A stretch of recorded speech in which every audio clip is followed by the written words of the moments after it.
Ever had the issue of weird colors in your video when zooming in quickly with motion blur turned on? This has to do with the color bit depth of your project, meaning the number of bits used to define the color channels red, green or blue for each pixel in your video.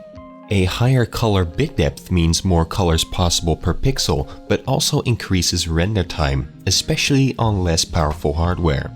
The standard color bit depth in HitFilm is 8-bit integer, but 16-bit float and float linear can be accessed in HitFilm Express by purchasing one of the following add-ons: Color Starter, Color Correction, Color Scopes, and 3D Model Render.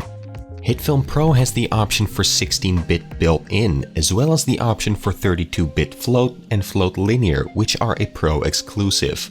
You can change the color bit depth of your project by going to the gear wheel icon in the lower left of your timeline, rendering, and adjusting it there.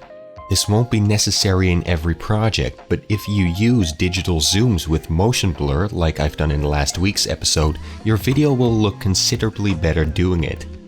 If you want to raise the default color bit depth for your videos, go to File, Options, Render, and select your preferred option from the drop-down menu.